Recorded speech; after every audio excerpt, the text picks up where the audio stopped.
गुरु प्यारी सात संगत जी, राधा स्वामी जी। स्वागत है आप सबका एक और नई वीडियो में। संगत जी, अगर आपके घर की दीवार पर भी बाबा जी की फोटो लगी हुई है तो आपको ये साखी जरूर सुननी चाहिए। तो संगत जी, साखी को पूरा जरूर सुनिएगा। और अगर आप हमारे चैनल पर नए हैं तो चैनल को सब्सक्राइब जरूर करें जी। ये साखी एक सत्संगी परिवार की है। इस परिवार में मियाँ बीबी और उनकी एक बेटी थी और एक बेटा था। वे भाई साहब एक फैक्ट्री में काम किया करते थे और वे अपनी पत्नी और दो बच्चों के साथ रहा करते थे। पूरा परिवार सत्संगी था। भाई साहब और उनकी पत्नी दोनों ने ही बाबा जी से बहुत पहले से ही नामदान लिया हुआ था। दोनों का भजन सिमरन भी अच्छा था। पूरा परिवार हर रविवार को सत्संग घर जाया करता था और सेवा पर भी जाया करता था। उन्हें बाबा जी पर अटूट विश्वास था। इनकी बेटी बड़ी थी और बेटा छोटा था। जब बेटी ने अपनी कॉलेज की पढ़ाई पूरी कर ली तो माता पिता ने बेटी के लिए रिश्ता देखना शुरू कर दिया और सतगुरु की कृपा से एक सत्संगी परिवार का लड़का मिल गया। दोनों परिवारों ने मिलकर शादी की तारीख पक्की की और इसके बाद भाई साहब ने बेटी की शादी के लिए खरीदारी शुरू कर दी। उन्होंने अपनी कमाई के हिसाब से अपनी बेटी की शादी के लिए गहने, कपड़े और बाकी सब जरूरी सामान खरीदकर घर पर अलमारी में रख लिया। दिन बीत रहे थे और शादी की तारीख नजदीक आ रही थी, तो उन्होंने अपने रिश्तेदारों और दोस्तों को शादी के कार्ड देने शुरू करने थे। लेकिन सबसे पहला कार्ड ये डेरे में भेजना चाहते थे। जैसा कि ये एक सत्संगी परिवार था तो इन्होंने खुद डेरे जाकर पहला कार्ड देने का मन बनाया। लेकिन समस्या ये थी कि अगर ये सब डेरे जाते हैं तो पीछे घर में शादी के गहने पड़े हैं और और भी जरूरी सामान घर पर पड़ा है, तो ऐसे घर अकेला छोड़कर जाना इनको ठीक नहीं लग रहा था। लेकिन बेटी की शादी से पहले ये डेरे जरूर जाना चाहते थे। तो भाई साहब ने इस बारे में अपनी पत्नी से बात की तो उसकी पत्नी कहने लगी कि आप चिंता मत कीजिए, हम किसी को बताकर नहीं जाएंगे, सुबह जाएंगे और शाम तक लौट आएंगे। तो शादी से 8 दिन पहले इन्होंने डेरे जाने का सोचा और शादी की खरीदारी का सारा सामान अलमारी में से निकालकर एक संदूक में रख दिया और उसके ऊपर बाबा जी की एक फोटो रख दी। ये लोग सब कुछ बाबा जी के हवाले करके डेरे चले गए।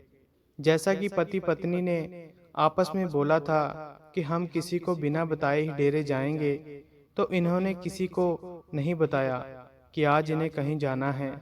लेकिन जाने से एक दिन पहले भाई साहब की फैक्ट्री के दो कर्मचारियों ने भाई साहब को अपनी पत्नी से फोन पर बात करते सुन लिया था, जिसमें वो अपनी पत्नी से डेरे जाने वाली बस का टाइम बता रहा था। तो उन दोनों के मन में लालच आ गया।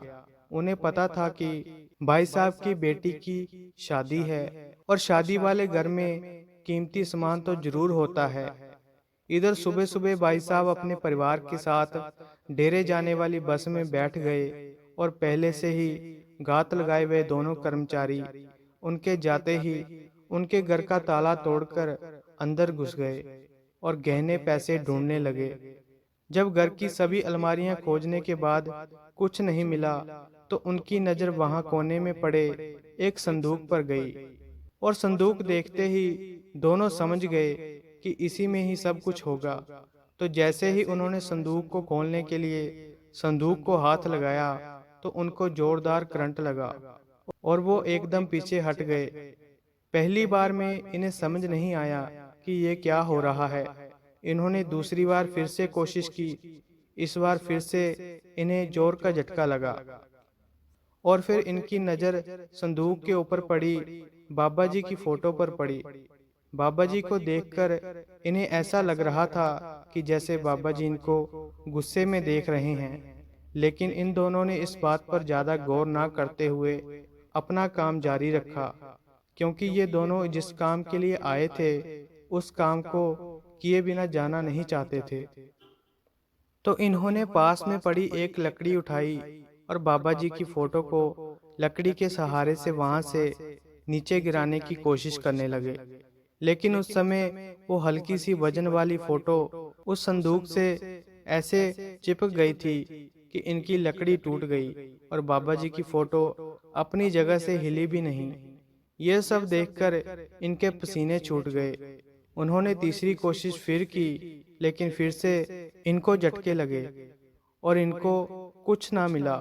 और अब ये इतना डर गए कि इन्हें समझ में नहीं आ रहा था कि आखिर ये हो क्या रहा है। और डर के कारण ये दोनों वहां से भाग गए। लेकिन बाहर आकर भी इन्हें चैन नहीं मिल रहा था। इनके दिमाग में बार बार बाबा जी का चेहरा घूम रहा था। और जब शाम को भाई साहब और उसका परिवार घर आया और उस दिन घर का ताला टूटा देखा तो उनके होश उड़ गए। लेकिन जब अंदर जाकर संदूक को खोलकर देखा तो सब कुछ वैसे का वैसा ही पड़ा था। और इतने में वही दोनों कर्मचारी फिर से उनके घर आ गए और उनके पैर पकड़कर माफी मांगने लगे और कहने लगे कि भाई, हमारे मन में लालच आ गया था। और उन्होंने पूरी बात भाई साहब को बताई और उन्होंने उनसे बेनती भी की कि वे बाबा जी से मिलना चाहते हैं। हम नहीं जानते थे कि तुम्हारा गुरु इतनी बड़ी शक्ति है। हमसे बहुत बड़ी गलती हो गई, इसीलिए हम तुम्हारे गुरु से माफ़ी मांगना चाहते हैं। उसके बाद ही हमारे मन को शांति मिलेगी। तो भाई साहब ने उन दोनों को माफ़ करते हुए आश्वासन दिया कि अगली बार जब वे डेरे जाएंगे तो उन दोनों को जरूर लेकर जाएंगे। लेकिन उन दोनों के अंदर तब से एक खलबली मची हुई थी और वे दोनों अकेले ही डेरे जाने को तैयार हो गए। तो भाई साहब ने उन्हें समझाया कि भाई, अगर आप बाबा जी से माफ़ी मांगना ही चाहते हो तो इसके लिए आपको डेरे जाने की ज़रूरत नहीं है। अगर आप सच में अपनी गलती पर शर्मिंदा हो तो आप अपने मन में भी बाबा जी से माफ़ी मांगोगे तो बाबा जी आपके मन की आवाज़ को भी सुन लेंगे, क्योंकि हमारे सतगुरु हर पल हमारे साथ हैं। तो संगत जी, आज की साखी सुनकर आपको समझ में आ गया होगा कि सतगुरु पर विश्वास करने वाले सत्संगी का बाल भी बांका नहीं हो सकता। अगर हम विश्वास करके सब कुछ अपने सतगुरु के हवाले कर देंगे तो फिर हमें किसी तरह की चिंता करने की जरूरत नहीं है। सतगुरु अपने आप सब कुछ संभाल लेंगे। और अगर हम बाबा जी की फोटो के सामने खड़े होकर सच्चे दिल से उनसे बातें करते हैं तो वो जरूर हमारी बात को सुनेंगे। तो संगत जी, हमें भी चाहिए कि हम भी अपने सतगुरु पर पूरा विश्वास बनाए रखें, क्योंकि वो हमारे हर काम में आगे होकर पूरा करते हैं। तो संगत जी, अगर आपको ये साखी अच्छी लगी तो लाइक, शेयर और कमेंट करें और चैनल को भी सब्सक्राइब जरूर करें जी। राधा स्वामी जी।